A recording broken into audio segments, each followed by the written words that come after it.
Hello friends, welcome to SJ creation. இப்போ வந்து இந்த மாதிரி பார்டர் வச்ச ப்ளவுஸு வந்து எப்படி கட் பண்ணுறதுன்னு சிலருக்கு ரொம்ப குழப்பமாக இருக்குதுன்னு சொல்கிறாங்க. அதனால் இப்போ இந்த மாதிரி பார்டர் வச்ச ப்ளவுஸை எவ்வளோ ஈஸியாக கட் பண்ணலான்றதை தான் நான் காமிக்க போகிறேன். வாங்க வீடியோக்குள்ளே போகலாம். ஃபஸ்ட்டு இந்த துணியை இந்த மாதிரி போட்டுக்கோங்க. பார்டரை மட்டும் சூஸ் பண்ணுங்கள். என்ன இது சின்னதாக இருக்கிறது நமக்கு எப்போவுமே முதுகு சைடு வரணும். இந்த மாதிரி பெரிய பார்டர் இருக்குது பார்த்திங்களா, இது வந்து நமக்கு கை சைடு வரணும். அது மட்டும் கரெக்டாக பார்த்துக்கோங்க. பெரிய பார்டராக இருக்கிறது கை பக்கமும், இந்த மாதிரி சின்ன பார்டராக இருக்கிறது முதுகு பக்கமும் வரணும். ஃபஸ்ட்டு வந்து நீங்கள் இந்த மாதிரி லைனிங் கிளாத்தில் ஃபஸ்ட்டு நீங்கள் கட் பண்ணிக்கணும். எப்போவுமே வந்து மெயின் கிளாத்தை கட் பண்ணாதீங்க. எப்போவுமே லைனிங் கிளாத்தை கட் பண்ணிக்கோங்க. இந்த லைனிங் கிளாத்து கட் பண்ணிவிட்டு அதை வந்து கரெக்டாக எவ்வளோ இதுவுக்கு நமக்கு வருதுன்னு பார்த்துக்கோங்க. உங்களுக்கு துணியும் வந்து அந்தளவு வேஸ்ட் ஆகாமல் இருக்கணும் அப்படின்ட்டு இது நான் எப்படி சொல்கிறேனோ அதே மாதிரி கட் பண்ணிங்கன்னா உங்களுக்கு நான் ஒட்டு போட தேவையில்லை, துணி வேஸ்ட் ஆகாது, எதுவும் ஆகாது. இப்போ இந்த அளவு இருக்குது. இந்த அளவு இருக்கிறதுக்கு நீங்கள் என்ன பண்ணணுன்னா இதை அப்படியே இப்படி மார்க் பண்ணின்னு அப்படியே மடிச்சுக்கோங்க.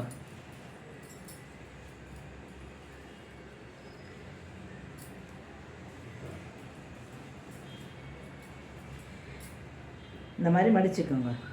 மடிச்சுட்டு திரும்பவும் ஒரு தரம் கரெக்டாக இருக்குதான்னு வந்து அளவு வச்சு பார்த்துக்கோங்க. கொஞ்சம் எக்ஸ்ட்ரா கூட நீங்கள் விட்டுடுங்க, பிரச்சனை இல்லை. அது லாஸ்ட்டாக நம்ம தைக்கும் போது நான் எப்போவுமே சொல்கிறேன், கொஞ்சம் எக்ஸ்ட்ரா இருந்ததுன்னா நமக்கு ப்ராப்ளமே கிடையாது. ஆனால் துணி பத்தாமல் கட் பண்ணால் தான் வந்து நமக்கு கஷ்டமே. பாருங்கள், இப்போ இதில் வந்து இந்த இழையை எடுக்கிறதுக்காக அவங்க மார்க் கொடுத்துருப்பான். நெஞ்ச மார்க் இருக்கும். சாரியை நெய்கிறாங்க பார்த்தீங்களா, அதோட மார்க் இருக்கும். அதெல்லாம் வந்து நம்ம ஸ்டிச்சிங்கில் வரவே கூடாது. அது எல்லாத்தையும் கட் பண்ணணும். நான் அதுக்கு அடுத்து தான் வந்து நான் இதை எடுத்திருக்கேன். இதை வந்து நீங்கள் இந்த அளவுக்கு நீங்கள் வச்சுக்கோங்க. இதை வச்சுட்டு இது முதுகு சைடு வர்றது, அதனால் சின்ன பார்டர் முதுகு சைடு வர்றது.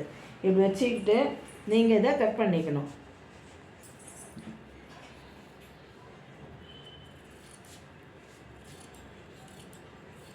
அதோட கொஞ்சம் மட்டும் எக்ஸ்ட்ரா மட்டும் விட்டுடுங்க. விட்டுட்டு கரெக்டாக அது எவ்வளோ இருக்குதோ பார்டரை சூஸ் பண்ணும்போது மட்டும் கரெக்டாக சூஸ் பண்ணுங்க. முதுகுக்கு வந்து சின்ன பார்டர் வரணும், கைக்கு வந்து பெரிய பார்டராக வரணும். அதே சமயத்தில் நெக்கு கட் பண்ணாதீங்க.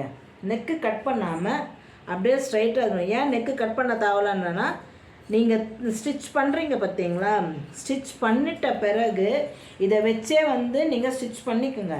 ஸ்டிச் பண்ணிட்ட பிறகு நம்ம வந்து இந்த நெக்கு கட் பண்ணிக்கணும். அப்போ தான் வந்து நல்லா க்ளீனாக நமக்கு உட்காரும். இப்போ வந்து பேக் பீஸு ரெடி ஆயிடுச்சு. இதை அப்படியே வந்து மடித்து வச்சுக்கோங்க. நெக்ஸ்ட்டு இப்போ தான் வந்து என்னென்னா இதை இது பண்ணிவிட்டு நம்ம எப்படி ஃப்ரண்ட்டு இது நம்ம இது பண்ணுவோங்க. இப்போ நீங்கள் பேக் பண்ணிங்க பார்த்தீங்களா, பேக்கில் இருந்து அப்படியே வந்து இவ்வளோ பீஸ் இருக்குது பாருங்கள். இந்த பீஸில் அப்படியே வந்து நம்ம ஃப்ரண்ட்டு தான் வைக்கணும். இப்போ சப்போஸ் வந்து இங்கே டிசைன் வேறு டிசைன்லாம் எதுனா வந்துருந்துன்னு வச்சுக்கோ. இப்போது யானை அன்னம் அந்த மாதிரிலாம் இருக்கும். அப்படிலாம் இருந்தால் இது வந்து ஒரு மாதிரி தலைகீழாக இருக்காமல் இருக்கும். அப்போ வந்து இப்போ வந்து நமக்கு எந்த டிசைனும் இல்லை, ஒன்லி டைமண்ட் தான். அது எப்படி வேணாலும் வரலாம். அப்படி உங்களுக்கு யானை அன்னம் அந்த மாதிரி ஒரு மாதிரி ஃப்ளவர்ஸு அனிமல்ஸ் அந்த மாதிரிலாம் இருந்ததுன்னா இந்த பீஸை வந்து இப்படி வைக்கணும். இப்படி வச்சிங்கன்னா தான் அந்த ஸ்ட்ரைட் அப்படி வரும். இதுக்கு வந்து எந்த ஒரு இதுவும் இல்லாததுனால நம்ம இந்த மாதிரி நெக்குக்கு இங்கே தான் நம்ம நெக் கட் பண்ணோம் இல்லைங்களா, அதே நெக்கு இதுவுக்கு இதை வச்சுக்கணும். நம்ம நெக்குக்கு இந்த சைடு வரணும், கைக்கு இந்த சைடு வரணும். இதை அப்படியே வச்சுக்கோங்க. இதை அப்படியே வச்சுக்கிட்டு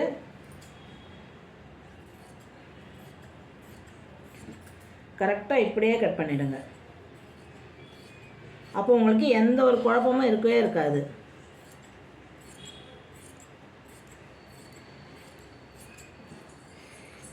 இதை ஃபஸ்ட்டு கட் பண்ணிக்கோங்க. கீழே வந்து அந்த மார்க்கிங் பாயிண்ட்டுக்கிட்ட கட் பண்ணிக்கோங்க.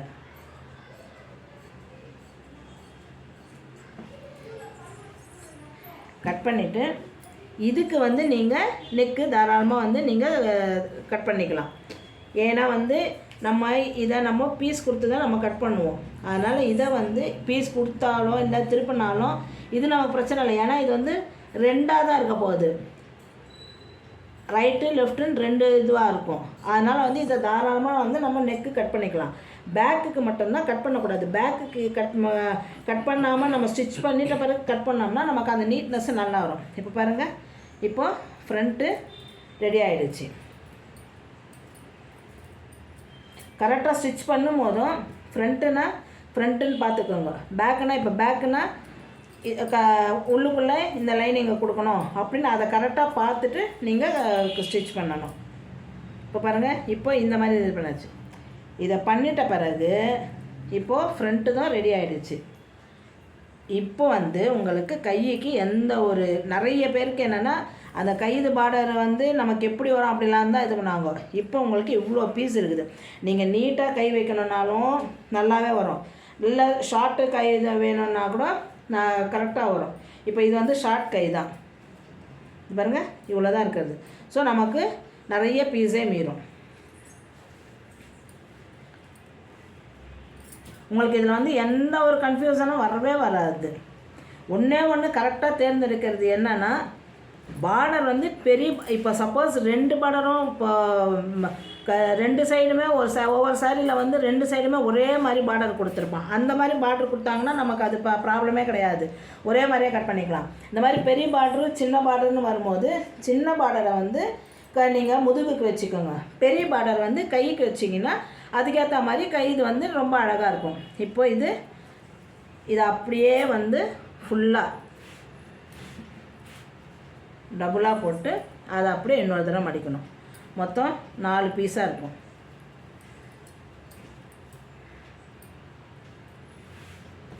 நாலாக போட்டுட்டு நல்லா இப்படி இது பண்ணி விட்டுடுங்க. இப்போ கைக்கு எடுத்துட்டுருக்கோம்.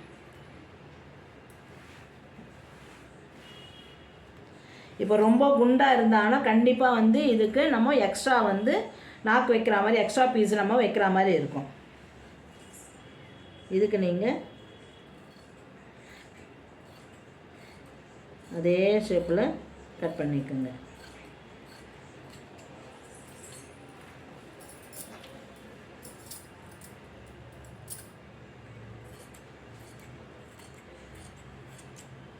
இங்கே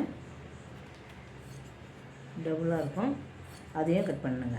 இப்போ வந்து குண்டாக இருக்கிறவங்களுக்கு நம்ம ஸ்டிச் பண்ணணும்னா இங்கே வந்து எக்ஸ்ட்ரா வந்து நம்ம பீஸு கொடுக்கணும். அதே மாதிரி இந்த மாதிரி லைனிங்க்கும் வந்து பீஸு கொடுக்கணும். எப்போவுமே வந்து எந்த இதுவும் நீங்கள் ப்ளவுஸாக இருக்கட்டும் சுடிதாராக இருக்கட்டும் எது இருந்தாலுமே ஃபஸ்ட்டு லைனிங் இதை வந்து கட் பண்ணிக்கோங்க. லைனிங் கட் பண்ணிவிட்டு அதுக்கப்புறமா மெயின் கிளாத்தில் வந்து கட் பண்ணுங்க. ஏன்னா வந்து லைனிங்கில் வந்து நம்ம தப்பு பண்ணால் கூட நம்ம இன்னொரு லைனிங் வாங்கிடலாம். பட் மெயின் கிளாத்தில் வந்து தப்பு பண்ணோம்னா கண்டிப்பாக வந்து அதே மாதிரி நமக்கு மெயின் கிளாத்து கிடைக்காது. அதனால் எப்போவுமே லைனிங் இது கட் பண்ணிக்கோங்க. இப்போ இதுவாகிடுச்சு. இப்போ கையும் ரெடி ஆகிடுச்சு. நெக்ஸ்ட்டு இப்போ பாருங்கள், இப்போது இவ்வளோ பீஸ் மீந்துட்டுருக்கு. இது நமக்கு அழகாக நெக்குக்கும் வரும், நெக்கு பைப்பிங் வைக்கிறதுக்கும் வரும், அந்த பட்டிக்கு வரும், காஜாவுக்கு வரும், எல்லாத்துக்குமே வரும். நம்ம எல்லாத்தையும் ஒரு ஃபுல்லுமே ஃபோல்டு பண்ணோம்னா நமக்கு இந்த அளவு வந்து பெரிய பெரிய பீஸாக வராது, எல்லாம் துண்டு துண்டாக தான் இருக்கும். இப்போ நான் எப்படி வந்து மடித்த அந்த அளவுக்கு ஏற்ற அளவுக்கு மட்டும் மடிச்சிங்கன்னா உங்களுக்கு இவ்வளோ பெரிய பீஸ் கண்டிப்பாக வரும். நமக்கு வந்து எதுக்குமே ஒட்டு போக வேண்டியதில்லை. இப்போ நமக்கு ஒட்டு போடணுன்னா வெறுமனே இந்த கைக்கு மட்டும்தான் வந்து நம்ம ஒட்டு போட வேண்டியிருக்கோம். கச்சோலிக்கோ எதுக்குமே வந்து நம்ம ஒட்டு போட வேண்டியதில்லை. இப்போ வந்து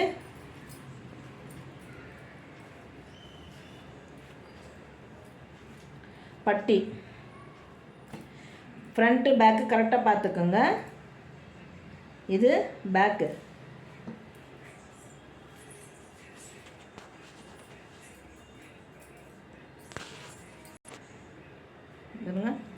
இது பட்டிக்கு பட்டி தளவு எடுத்துக்கோங்க. இதுவும் பேக்கு இதுவும் பேக்கு, ரெண்டும் அதே மாதிரி இருந்தீங்கன்னா தான் ரெண்டும் வந்து லெஃப்ட் சைடு ஃப்ரண்ட்டு ஒன்று பேக் ஒன்று வைக்கும் போது நமக்கு கரெக்டாக இருக்கும். எப்போவுமே அந்த மாதிரிங்க, ஒன்று ஃப்ரண்ட்டு ஒன்று பேக்குன்னு இருந்துச்சுன்னா அது மாறி மாறி வந்துடும். இது வந்து ரெண்டுமே நான் பேக்கில் வச்சு கட் பண்ணுறேன்.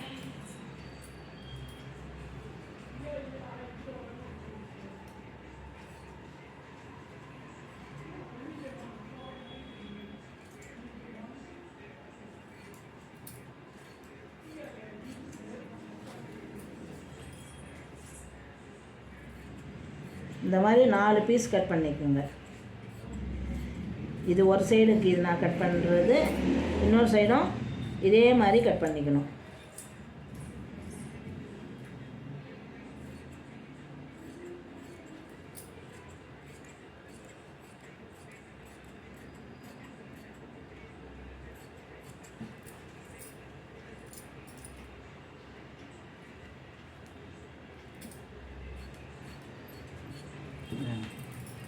இது ஒரு சைடு. இப்போது இதுதான் ஃப்ரண்ட்டு, இது ஃப்ரண்ட்டு. நம்ம ஸ்டிச் பண்ணும்போது ஃப்ரண்ட்டில் வச்சு ஸ்டிச் பண்ணுவோம். ஸ்டிச் பண்ணோம்னா கரெக்டாக அந்த ஃப்ரண்ட்டு இது நமக்கு வந்துடும். இதே மாதிரி இன்னொரு பீஸையும் ரெடி பண்ணி வச்சுக்கோங்க. கரெக்டாக வந்து இது இது இது இப்படி வைக்கும் போது இங்கே பேக்காக இருந்தால் இங்கேயும் பேக் இருக்கணும். சப்போஸ் நீங்கள் வந்து இது ஃப்ரண்ட்டு இப்படி ஃப்ரண்ட்டில் இது பண்ணோன்னா இங்கே ஃப்ரண்ட்டாக இருக்கணும், இங்கேயும் ஃப்ரண்ட்டில் இருக்கணும். அப்படி பார்த்தீங்கன்னா தான் நம்ம ஸ்டிச் பண்ணும்போது ரெண்டுமே வந்து ஃப்ரண்ட்டில் நமக்கு வரும். நமக்கு வந்து இப்போ கொக்கி சைடு வந்து நமக்கு இந்த லைனிங் கிளாத்து இதே வந்து நம்ம ஏன்னா உள்ளனா திருப்ப போகிறோம், அதனால் வந்து கொக்கி சைடு லைனிங் கிளாத்து இதே வச்சிடுறது. இதே இப்போ வந்து பட்டன் காஜா சைடுக்கு வந்து நம்ம அதே பீஸ் வந்து இங்கே எடுத்து விடுவோம். ஒன்று இந்த லைனிங்கை வச்சுட்டு கூட நீங்கள் வந்து கட் பண்ணிக்கலாம். அப்படி லைனிங் வேணால் வெறுமனே இந்த துணியில் மட்டும் நம்ம ஸ்டிச் பண்ணணுன்னா கூட அது ஸ்டிச் பண்ணிக்கலாம்.